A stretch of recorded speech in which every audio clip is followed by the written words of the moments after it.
Hello and welcome to the Tie-ins. I'm Johnny. I'm Cartel. Mike. And we're coming to the end of September. Everybody remember to tie up your trash bags and make sure all food containers are sealed because Billy Joe will be waking up soon. No? I was going for a shitty radio joke. I don't know that at all, I guess. Wake me up when September ends? Billy Joe, Green Day?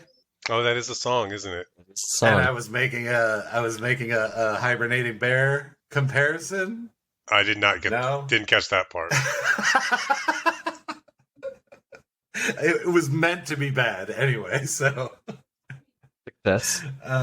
So I succeeded is that what you were gonna say? Well, I'm good like that. How you guys doing? I'm sick, so yeah. Sick as in how? I've got a fever and can't really breathe, trouble breathing, and then runny eyes and nose. And So you got the COVID. Fever for the probably got the COVID. I got the vid. I got the vid. Sounds probably, like it. most likely. Yeah. So, just loving that life. Well, that sucks. That's a crappy few days. Yeah. You're gonna give Guttermouth the vid, and it's right here on recording now. You're gonna be making out with the singer from Guttermouth, and you're gonna give him the vid. You're patient zero of the next super spreader. I was probably patient zero for Orlando to begin with. You're gonna take out the whole punk scene. I mean, is that a problem? I don't know. I feel like if you're still going to Guttermouth shows, you're probably the part of the problem.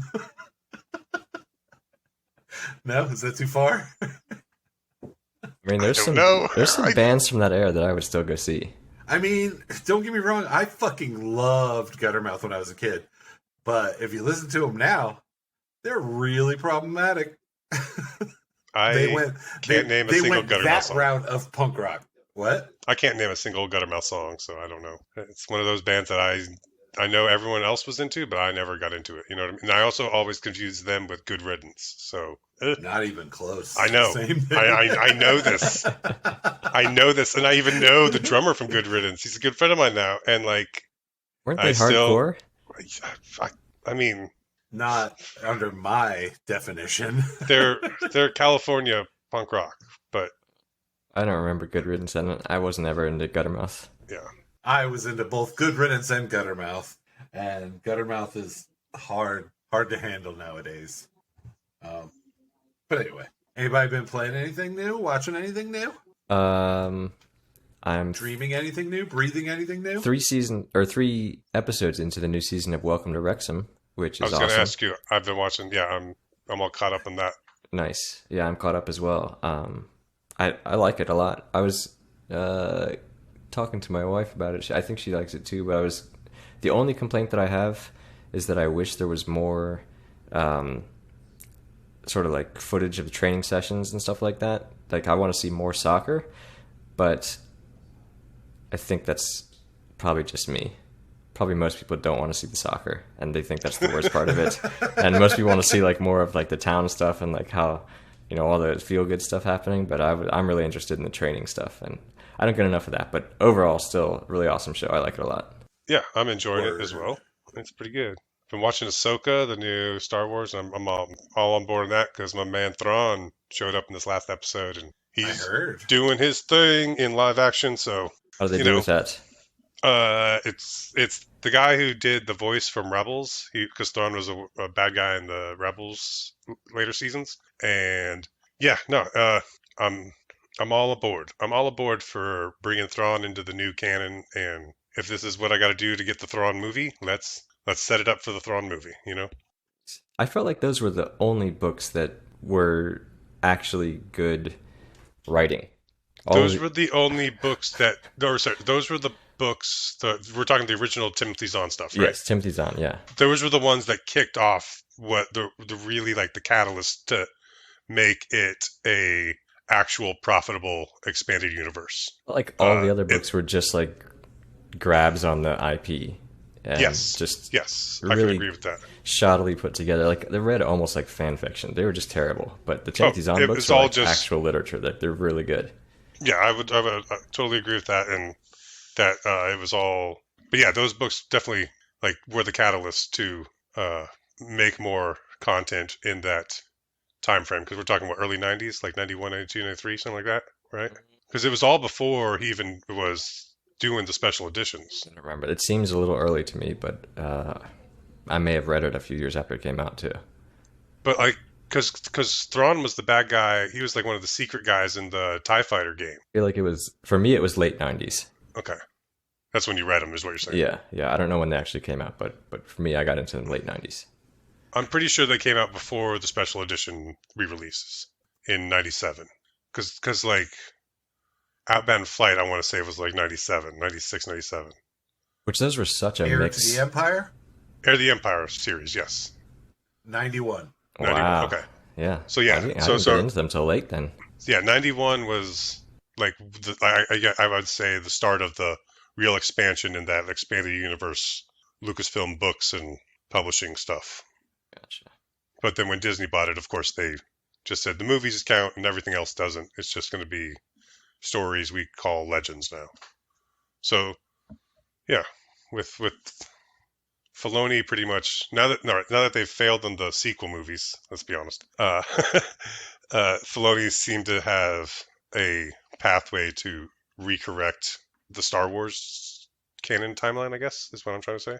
I feel like they should scrap all prequels and sequels and start it over. Only the OT is canon. I mean, I like the new ones, except for the last one. If the last one didn't happen, those would be good stories. I didn't mind them as movies, actually. They weren't too bad at all. As just enjoyable what are you movies. about? I almost walked out of that J.J. Abrams final one, number 9.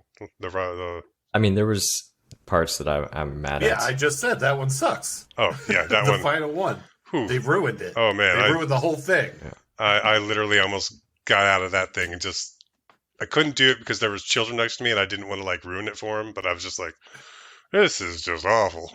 So, but like I said, having Filoni, the guy who was, the number 2 when George Lucas was doing the animated Clone Wars stuff, having him like being under George and like, hey, I want to continue this on when you leave. It's like, the Master Padawan thing. So, having Dave Filoni take over and, him getting partnered with Jon Favreau, who has got more, I guess, Hollywood directing live action experience. It's great because, Filoni came from animation, but now that he's in the live action world, I feel like he's got the right crew behind him to steer the ship into some new and more good stories. So that's the Star Wars talk. That's my Star Wars talk. Oh, another thing. I went to a brewery over last weekend, I think. When we had the really nice weather. Which, strangely enough, there's axe throwing at this brewery, which seems like a weird thing to do. Like, give everybody lots of cocktails and beer and go throw some axes. But we didn't do that. One of the ladies brought a board game called Wits and Wagers, where somebody reads a card and you like wager, or everybody writes down a number. So all the answers have like a number associated with them, like what percentage of people in the U.S. are female or something like that. And everybody writes down a number, puts it down, and then everybody wagers on which answer is the closest to the correct answer without going over. And then, the answer's revealed and you get chips based on that. And if you get the answer exactly correct, then you get 3 extra chips. Well, one of the questions came up, what year was the Nintendo Entertainment System, the original NES, released in the U.S.? And I'm like, I know this because of our podcast. I know it exactly. 1985. You should have known it just because. Well, I knew it was, yes, in life I knew it was 84 or 85. But because of this podcast, I knew definitely 85. So I put down my answer, and I'm like, you have 2 bets. You have 2 chips that you can put down for betting. And I'm like, okay, double down on myself. I'm getting extra chips because I got the right answer, and extra chips because I doubled down on myself. And answer comes back out, 1983. And I was like, wait a second. Didn't you say... I said, Famicom? I said, wait a second. That's when it was released in Japan. I'm pulling out even more knowledge here. You said U.S. That's an 85 release. Japan is when it happened or 83. And We looked it up, and sure enough, internet says 85 U.S. release, Japan 1983. The game print version of Wits and Wagers. You guys are wrong. You have an error, and you cost me that round. So they need a revision, is what you're saying? Yeah, they need a revision. A 2023 version of Wits and Wagers. I would have not have let that round be lost. Yeah. I would have been like, nope, I'm proving it right now. The game's wrong. Oh, we proved it right there using our phones, but I would have taken the points and punched anybody that disagreed. But can we talk about how hipster it is that you went to a brewery and brought a game? Like, it wasn't just a game they had around the brewery. That's true. You brought your own game. That's actually not that uncommon. But no, I know that it's hipster as shit. It also wasn't me. We did not bring it. Another couple brought it, but I was happy to play. It was a fun game. Well, I've just been sitting in my house playing video games. Do you have COVID? No, I did have a little stomach thing going on, but I'm all better now. I rolled credits on Starfield. So you're calling it better than people. Main storyline. What now? So you're saying do the main storyline and then no more side quests. You're just done. I mean, there are some super fun side quests. So basically, you have Outer Wilds, you have Outer Worlds, you have No Man's Sky, you have Starfield. Okay, Outer Wilds I have not played. That's an Annapurna game. Outer Worlds is an Obsidian RPG about being on different planets. And they're the ones that made Fallout New Vegas. So it's basically Fallout New Vegas in space. Mm-hmm. No Man's Sky is that game that auto-generates the worlds. And the game is about exploring, scanning planets, all that jazz, building your base. I replayed it after I played Starfield because a friend of ours said No Man's Skyrim was what Starfield was. And he's partially right. I understand people love it, but I still cannot get into No Man's Sky. I don't want to explore and scan animals and plants all day long. I don't want to mine for minerals. Starfield is a mix between No Man's Sky and Outer Worlds, which is why I brought all that up earlier. And I stuck to the Outer Worlds part of it. Not scanning things. I didn't scan planets. I made a base, but it was one room, and I was like, this is dumb. I don't want to do this. It's not my thing. That's a disgrace. But the quests and everything are fun. Ending was lackluster. They, instead of giving you a satisfying ending, they built the ending to include New Game Plus. I think that's not too spoilery. So basically, the ending flows into New Game Plus instead of being satisfying and being good. I feel like since 2015, all major titles have done that. I've started to do that. I'm stuck on your lame bachelor pad that you made yourself. You just had a room with like a mattress on the floor, no frame or anything like that. No, all right. Like when I do stuff in Minecraft, I go crazy making my house. Like it's awesome. I hate doing that. I hate building that stuff. No, all right. First of all, first hour of the game, you get put up in a huge mansion. So who cares about anything else? Everything you need is there. What was my other points going to be? You just like living in filth? It wasn't filth. I put a room on a planet. I put some stuff in that room, and I was like, I'm never coming back to this planet again. There's no reason for me to have done this, except for the quest told me to, and I striked that quest off my list. Well, I feel like then it should have made it so that your ship was this huge, like you could add rooms and stuff, and that was your living area. Because why would you come back to that one planet? You kind of can. But here's also what you reminded me of. One of my other points was going to be, even my ship. I found a cool ship in the game, and then I built a rectangle off the back of it for more storage, and that was it. No, it didn't make it look pretty. There was just a huge rectangle off the back.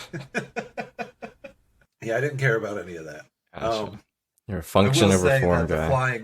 The flying could have been more like No Man's Sky, but that's the only part that I think should have been more like No Man's Sky. They're definitely different games, and I don't think it's fair to call it No Man's Skyrim because, yes, it does some of the No Man's Sky stuff, but it also does Bethesda stuff. So it's a video game. It borrows from influences everywhere. But anyway, I also beat Sea of Stars, finally. Great RPG. I still suggest you guys play that. And then I started on... I've been playing a lot of games. I started on Lies of P, getting my ass kicked in that. I really suck at Souls-likes. Now, I've read a little bit about that, and people saying that they really like it, and it's not getting or not gaining as much popularity as they would have thought right now. But what is, like, describe it to me? Because I know Souls-like, but like, what's the difference between something like Elden Ring? It is a steampunk, old-timey, like European kind of place. They invented puppets to be like butlers and street crossing guards and stuff like that. There's also a virus spreading through the humans. The puppets go mad and start killing humans, and you're Pinocchio. You save Geppetto. You have some kind of magic in you. You're different. You're the only puppet that can lie. And it's just a really cool world. I'm at a part where zombies showed up from the people that were having the disease. The petrification, I think is what it's called. Okay. And basically they look like the Last of Us zombies, but more tree than fungus. So I had no idea that this was Pinocchio as the protagonist here, which shows how little I knew about this game, I guess. But but see, you're doing the thing. The reason this game isn't getting the hype and the credit it deserves is because you laughed when you said the protagonist is Pinocchio. Well, why can't they reinvent Pinocchio? No, which is totally fine. I think the world is cool. Laughing just because of how little I knew about this game, actually, because I had Gotcha. I thought it was just going to be, steampunk and like a slightly different spin on the normal, like medieval type stuff. Like you get swords and axes and armor and stuff like that, and they were going steampunk, so you were going to have like a blunderbuss or little tinkerer inventions and things like that. I had zero idea that you were going to go to Pinocchio. So you even have a robot. You have a robot cricket in a cage that hangs on your hip named Gemini. Oh.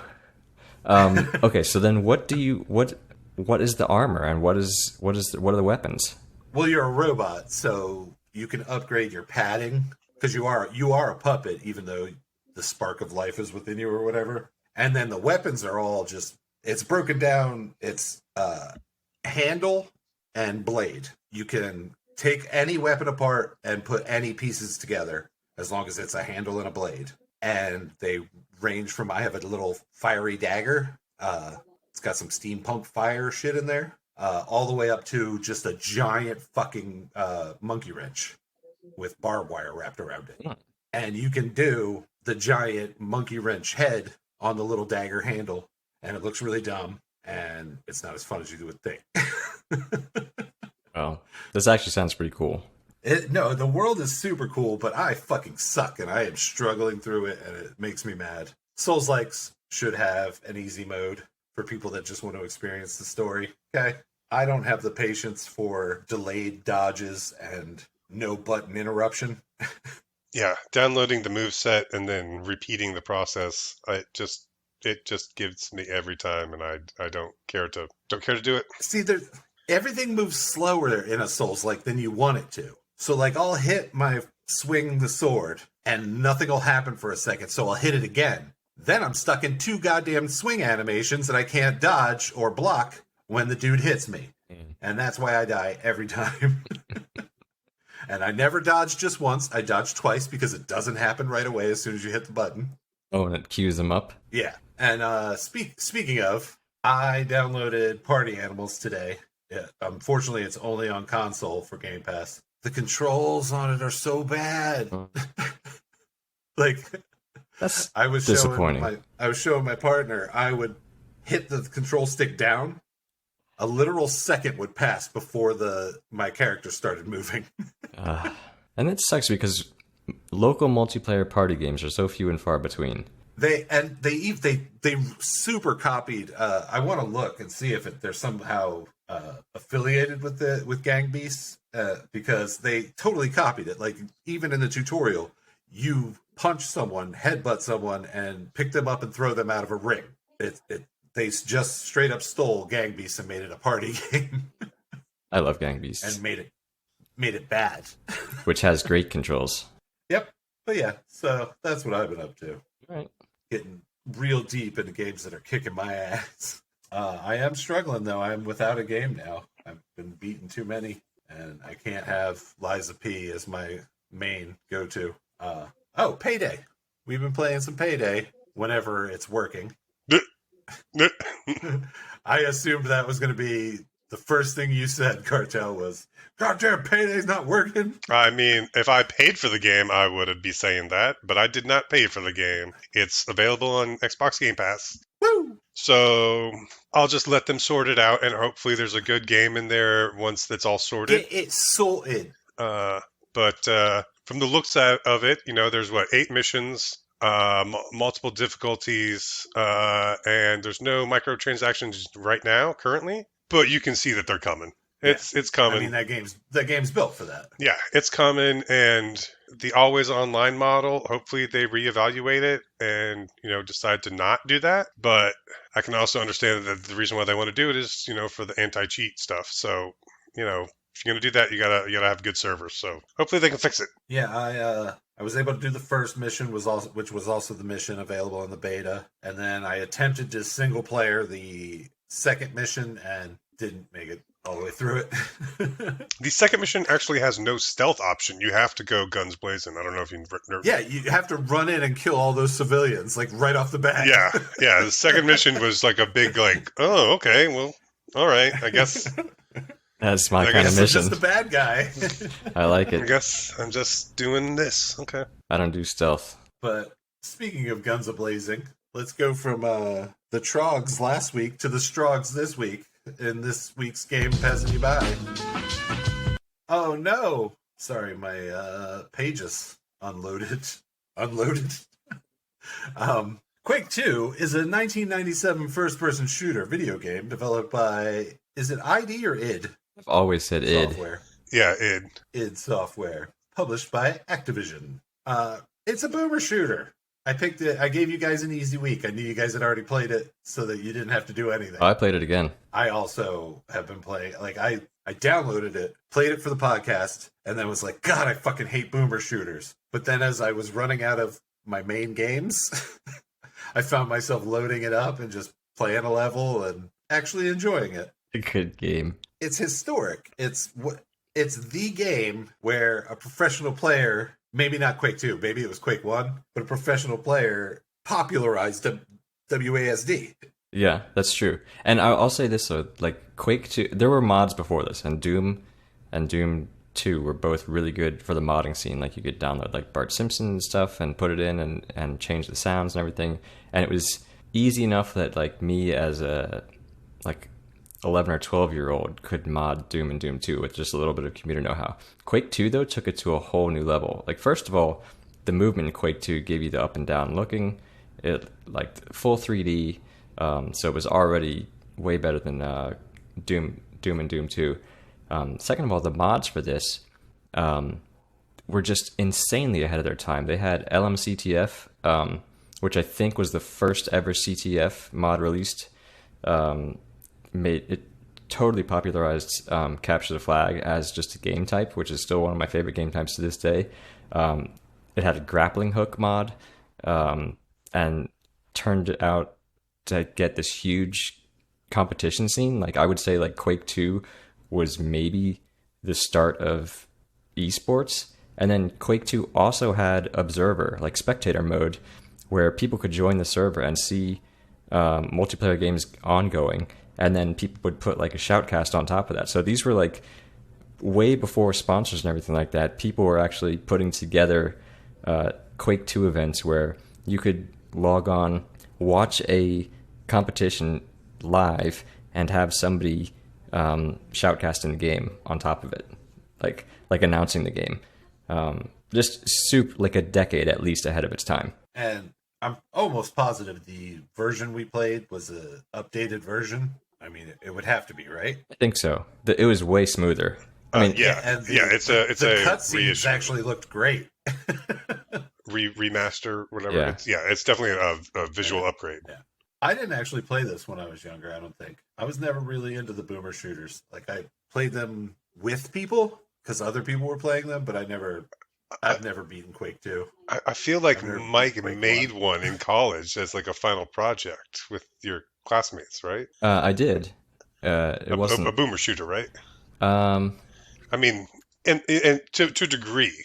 To a degree, made a shooter. It was a multiplayer shooter, except I wouldn't call it a shooter because we tried to do a twist on it where you were all like mages and sorcerers. But there's not really a difference. The projectile's coming out of your hand. I remember a friend of ours putting in burning pentagrams just for me because he was like, "I'm putting those in for you, Cartel." Casting a spell is no different than shooting a gun. It's just more of your screens available. But yeah, and I wouldn't put it anywhere near the level. We only had 3 months to do it, so it was... No, but I'm saying, but that was like, you can definitely see like that, this is where your inspiration... This is certainly the multiplayer version and the CTF aspect of it are my favorite types of game to play.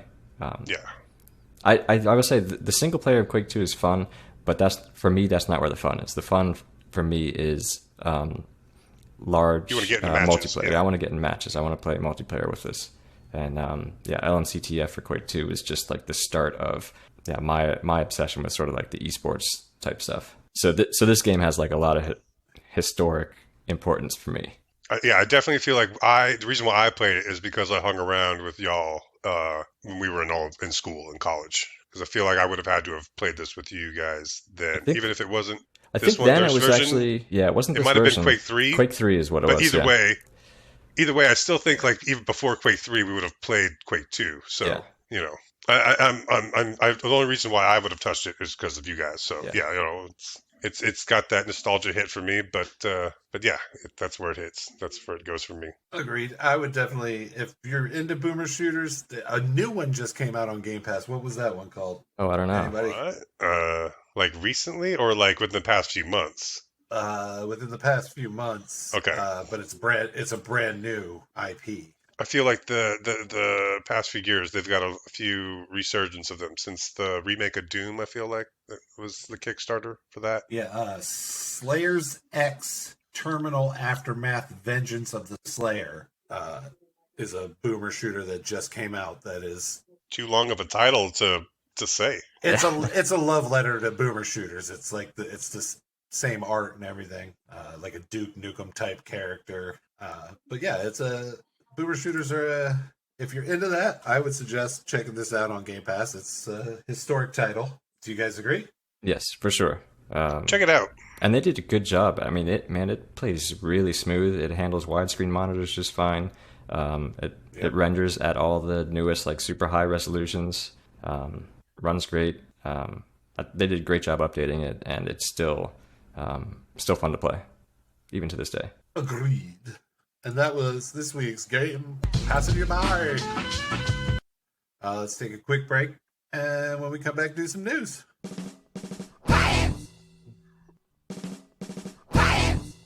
And we're back. Who wants to go first this week? Anybody? I've got 3, but 2 of them should be done back to back. Do it up. Which one? The single or the double? The 2 that go back to back. Okay. Let me lay it on us. So come out the gate running. Yeah, and I'm sure you guys have seen this, or at least you've seen this. But so last week, Unity, the makers of the free game engine. Let me erase my. I knew it.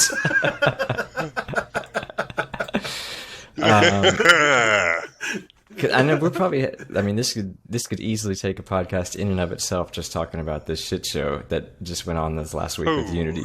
But good God, just an absolute trying to pull like a Wizards of the Coast, basically, of going back and modifying the terms of service. But what they did is said that they're going to charge 20 cents per install, charge the developer 20 cents per install of their game. Not only going forward, but retroactively. So anytime your game has ever been installed, and anytime in the future, anytime your game gets installed, you as a developer have to pay Unity 20 cents per install. And of course, and there was no cap on it either. So developers went crazy. They started like saying our game's not going to be developed on Unity anymore. We're never going to use this engine again, and started pushing people towards Cartel's favorite engine, Godot, which they had been waiting for that for a long time. Waiting for that engine for so long. I saw Cult of the Lamb and everything said they were going to take their game off the market. Yeah, they were one of the big ones that did it, and I can't remember who did it, but somebody donated, or not really donated, but funded the open source engine Godot plus another one to the tune of $100,000, I think. So these are normally just open source developers that don't get paid anything really, and just work on like, you know, donations from small indie devs or whatever, and they just got in 1 week $100,000 to make to do more development on their open source engine. So that's pretty cool. So Unity was really feeling the heat because a lot of big names were saying we're never developing it with you again, which is crazy because like what the hell is a contract if when you agree to terms of service, one of the pieces of fine print say that, oh, by the way, anything in this we can change in the future. Yeah. That's not a contract. That's not terms of service.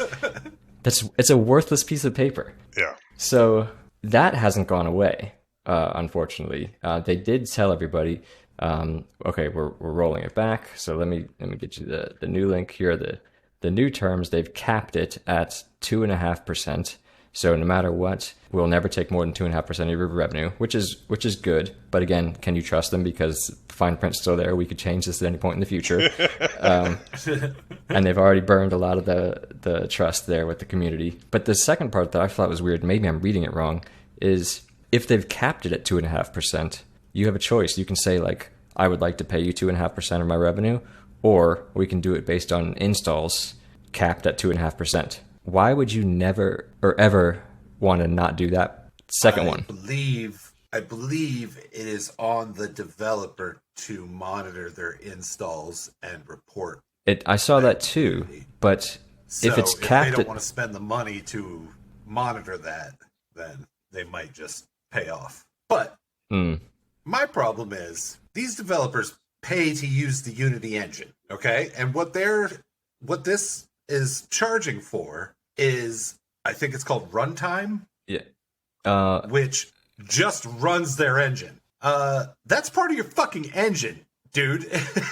If your engine doesn't work without runtime, guess what? Runtime's part of your engine. You've already been paid for it. And people were like, for just every install, like somebody could just download the game, install it, uninstall it, install it, uninstall it, install it. So they had to walk that. They back walked first. that back as well, but yeah, that's how it was worded originally. So like, people were saying instead of review bombs, they could just install bomb, and then all of a sudden our developer would owe tons of money, and they could just bankrupt people. Yeah. So it was ridiculous. And not only that, they said like games that are distributed through storefronts, that the storefront would pay for them, and everybody just laughed at like that. Like, really, you think that Microsoft is going to pay you for every single time somebody downloads a game from Game Pass? Like, you're going to take on Microsoft? Yeah. So yeah, right. They had to walk it back, and now they're just basically begging for the community to trust them again. There was nothing. If your engine needs it to run, it is part of your engine. It's so aggravating. But yeah, so Unity sucks. They're going to go bankrupt now. It's going to be very hard for them to win back over the community. And I mean, yeah. They did say, although it's still just a promise, that you can choose if you use one of the older versions of Unity, as long as you don't upgrade, that you're not tied to their new terms of service. But if you upgrade Unity, as soon as you upgrade Unity, you've agreed to the new terms of service, and the contract changes out from under you. And then the new contract also has that we may change this in the future. Ridiculous. So. I just feel everyone's going to jump ship now and just not stick with that. Yeah. Yeah, I don't know. It must be like a good engine. A lot of indie developers use it. It's super easy. I mean, I won't say that I've ever like developed a full-fledged game with it, but I've done some prototypes with it, and it is easy. But I didn't find it too much harder to use Unreal to do the same thing. So I think if you were okay with Unity, you'd be fine with Unreal too. They're both very similar. Everybody switched to Unreal. Or Godot. It's good to have options. So let's make Fortnite bigger than it already is. Every game is Fortnite. All right. I'm going to jump in here so that my story doesn't get stolen. Good news for us, if we could ever get a game night going, Sea of Thieves is adding PvE servers called Safer Seas. As so we suck. can finally learn how to play Sea of Thieves without getting murdered by a bunch of people, guys. I feel like there's a good game in there somewhere. We just don't know how to do the quests yet, and every single time we embark on a quest, we get murdered on the. Do we get murdered, or do we decide like, hey, you know what, we should take this on? Well, a little bit of both. Yeah, kind of both. Yeah, because I mean, there were definitely a few times where like we did something, and then like some people were like, hey, we'll help you out, no problem. And then there were other times where like, oh man, they shot at us, we should shoot back, and we did, and then we just got just wrecked. But no more. There are now PvE servers. We're pirates, though. We can't just sit there and take a cannonball to our ship and not do anything in retaliation. What kind of pirates would we be? Timid pirates? Do we have enough wood to repair the ship? That was some fun nights, though. Okay. Yeah, if we could ever get together again. I feel like also back on the table. We've had a few years to like kind of process what we got to do, you know, as far as like the questing goes and like using the map. You know what I mean? Yeah, I mean the map is okay, but there were some of those larger quests that said that it took like 2 hours that we didn't even make it past the first little thing. Oh yeah, you're right. Yeah. The little fetch quests and the little like discover chests hidden somewhere on the island. Those are easy. I'm talking about the big major quests. We didn't do a single one of those. It's very true. Yeah, I think we got to the second step of one. And that's because people showed up and helped us. Yeah. Cartel, you got a story for us? You guys see this Elon Musk? He brought a gun to his then partner's recording session, asking for a cameo in Cyberpunk. I did not see this. I did see that. Yeah.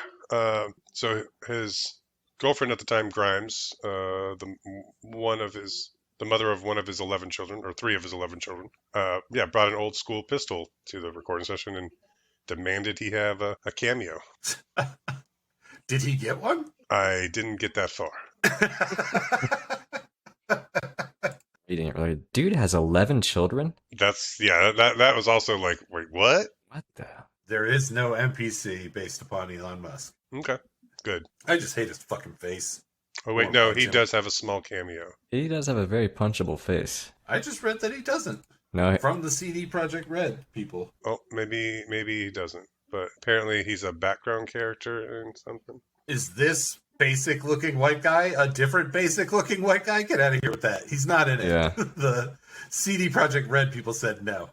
He's not in it. I'm just saying the article says, yeah. The article points to that article.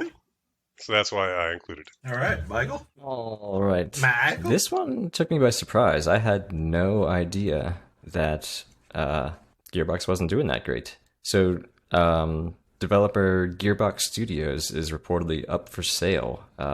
Their parent company, Embracer, is looking for buyers. They did not say who the interested parties were, who's interested in buying the studio, but yeah, this took me by surprise. I thought Borderlands and Tiny Tina all did well for them. Borderlands enough so that they did 3 plus some spin-offs, and didn't they do some other games? I'm trying to remember. They did some Telltale games, which I'm sure they didn't actually make, but I'm sure they got money for because Borderlands is their property. Yeah. You just didn't buy enough Tiny Tina copies, Mike. That's on you. This whole thing is on you. I guess so. I could have saved them single-handedly by doing something. I mean, I bought all the DLC too. I bought the regular game plus the DLC. So I did my part, I feel like. I was just looking up to see. I think Embracer's been selling off studios more than just Gearbox, but the Volition, they closed Volition, the makers of Saints Row. Yes. Just recently. Like maybe this isn't like Gearbox's fault, but it's Embracer's fault. Like maybe Embracer isn't doing well managing all their studios, and well, apparently it was a $2 billion deal with the Saudi government that fell through. With who for what? With Embracer and Savvy Games Group is. Earlier this year, Embracer announced it would start to close studios and cancel games as a $2 billion deal with the Saudi government-funded company Savvy Games Group fell through. So gotcha. So Saudi had its own actual news. Saudi government had a game studio development, and they were, I guess, gonna make a deal with Embracer, but that fell through. So that would have just been money, huh? Yeah. All right. Well. Huh. Well, I really enjoyed Borderlands and Tiny Tina. I feel like whoever scoops them up is getting some good IP, and I think just the games, like the writing for the games and the voice acting, like the art direction, really good in all of them. So I'd hate to see that go to waste and not ever get another one. Yeah, I very much enjoyed the Borderlands trilogy. Well, I guess there's more than that now. I never could get into it. I don't know what it is, but the art makes me mad. I don't like the comic book style. I don't know what to tell you. I know everybody else loves in the world. Everyone in the world loves them. I could never get into them. It's not my favorite, but I did get used to it. And I have nothing against it. It's fine, and I do like that the colors are like very contrasting. It helps me see things. I do prefer realistic over it, but I've got no problem with it. Yeah, the first one I ever played was Borderlands 3, and I like hopped in that world, and by the end of it, I was like, "Dang, this was good." So yeah. Right on. Well, I got one more story. It's kind of like two stories in one, but it's only because I found the second story first. Apparently, in Japan, they have a what is it? What is the word I'm looking for here? An exhibition called Famicase, and 2023, a bunch of artists made covers or made Famicom cartridges for just art. Mm-hmm. Well, after this, a bunch of developers took the art and started developing games for the Famicom using the fake titles and everything. So there's I just linked you to a cool sloth game. So yeah, I just thought it was cool that, first of all, they are making art on old Famicom cartridges. I fucking love that. But then developers were like, fuck yeah, I'll make that game. I like the slippery one. A rhythm dexterity game of button mashing while monitoring vitals and reaching for that high score. Slurp the longest. You have to see how much you can slurp into your mouth, how much noodles you can slurp into your mouth while maintaining your vitals. You gotta breathe around them noodles, man. There might be some salt intake that you need to make sure. Gotta drink some water. I might need some noodles soon. That fucking art makes me want noodles. It really does. I mean, my birthday's in like 10 days, so I'm like, oh, let's go hot potting. Oh, somebody just dropped their birth date on us, like he wants us to do something about it. Oh, not you guys. I'm talking about the people I know.